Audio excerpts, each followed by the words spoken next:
Hi everyone, so I'm going to read Magic Tree House number 43, Leprechaun in Late Winter, Chapter 2, The Big House. A cold wind blew rain into the treehouse. Jack shivered. He was wearing an old overcoat and ragged trousers. Annie wore a scarf, a shawl, and a long red wool dress. They both wore scuffed, worn boots. "So where are we?" said Jack. He and Annie looked out the window. The treehouse had landed in a tree at the edge of a green meadow dotted with woolly white sheep. Next to the meadow was a narrow lane. It ran uphill between low stone walls. Through the drizzle, Jack could see mist-covered mountains in the distance and a flash of silver sea. "It looks like a scene in a fairy tale," said Annie. "Yeah, a fairy tale with bad weather," said Jack. "I wonder where the big house is," said Annie. "I don't know, but I'd like to get inside it now," said Jack. "Me too," said Annie, shivering. "Let's go." Jack crammed his cold hands into the pockets of his torn coat. In one pocket, he felt his notebook and pencil. In the other, he felt the Irish whistle. "I've got the whistle," he said. "Good," said Annie. She held her red skirt and started down the rope ladder. Jack climbed down after her. Annie pulled her shawl tightly around her shoulders. Jack turned up the collar of his coat. As they tramped through the wet meadow, he felt cold water seeping through holes in his boots. Jack and Annie climbed over a stone wall onto the muddy lane. A horse-drawn wagon was rattling towards them down the hill.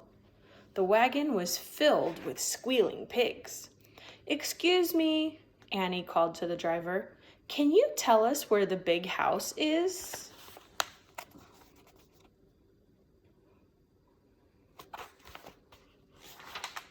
An old man with a tired, rugged face pointed back up the hill. "Thanks," said Jack. The large wooden wheels of the wagon rumbled past, splashing Jack and Annie with mud. "Yuck," said Annie. "Now we're cold and wet and dirty," said Jack. "Yeah, we're going to look great when we get to the big house," said Annie. "So what do we do when we get there?" asked Jack.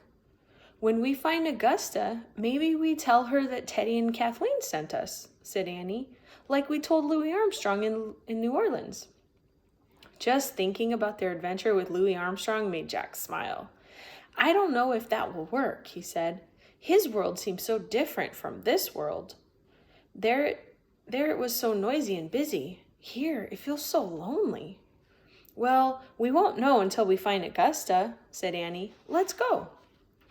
Jack and Annie lowered their heads. They plodded up the lane, sloshing in and out of giant puddles. When they reached the top of the hill, they stopped. The muddy lane wound down past more sheep meadows and some cottages, past a long stable and several barns. At the end of the lane was a large open gate that led onto the grounds of a white mansion. Gray smoke rose from the mansion's chimneys. "The big house," said Annie. "Maybe the people who live there will invite us inside to get warm and dry by the fire," said Jack. Jack and Annie started down the lane. As they passed the sheep meadows, black and white dogs barked at them.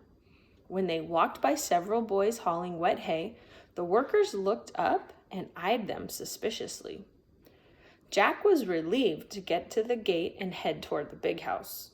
When they reached the front door, Annie lifted the heavy knocker and let it drop. A moment later, the door opened. A pale teenage girl looked out. "Who are you? Why are you here?" Well," started Jack. "Are you the ones the butler sent for?" the girl asked. "The butler?" said Jack. "Yes, we are," said Annie. "Then you should go round to the back," the girl said.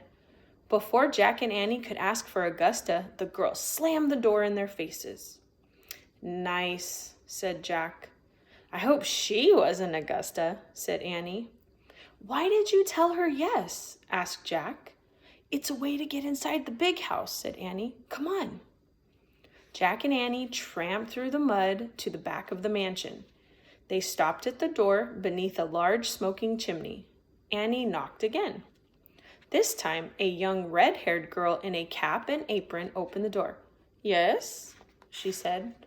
Is your name, started Annie. Who is it, Molly? Someone called from inside. Molly. So she's not Augusta, thought Jack. Who are you? Molly asked them. We're the ones the butler sent for, said Annie. You? Said Molly. She looked doubtful. Well, come in and see him then. Jack and Annie stepped inside. He's in the kitchen, said Molly. She started down the hall. Jack and Annie followed Molly to the doorway of a dimly lit kitchen. The kitchen smelled of fish and onions. Pots and pans hung from a long rack over a big wooden table. A stout older woman was bent over the table rolling out dough. Cook, here are the ones the butler sent for, said Molly. The cook looked up from her dough and squinted at Jack and Annie. You're the ones he sent for? She said. Yes, ma'am, that's us, said Annie. The cook turned towards the fireplace. Next to the fire, an ancient-looking man with white whiskers sat slumped in a chair snoring. Mr. O'Leary! The old man jerked up and opened his eyes. The ones you sent for are here, the cook shouted, as if the man were hard of hearing. The groggy butler peered at Jack and Annie. I sent for you? He growled. Not possible. I sent for a coach driver and a blacksmith. Really? Said Annie. I guess there was a mistake, but maybe there are some other jobs we could do around here. Well, what are you good for? Asked the butler. What do you mean? Said Jack. Do you know how to sweep the inside of a chimney? Said the old man. No, said Jack. Pluck a chicken? The cook asked. No way, said Annie. What about rats? The butler said. What about them? Asked Jack. They're all over the cellar, said the cook. Can you catch 'em?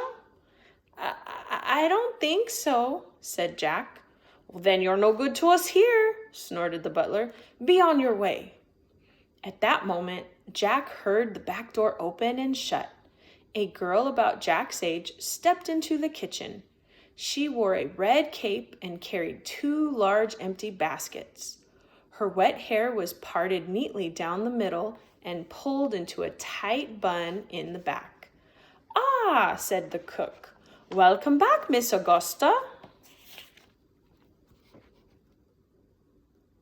And that is the end of chapter 2. So we're going to find out about Miss Augusta next time. Have a great time, guys. See you later.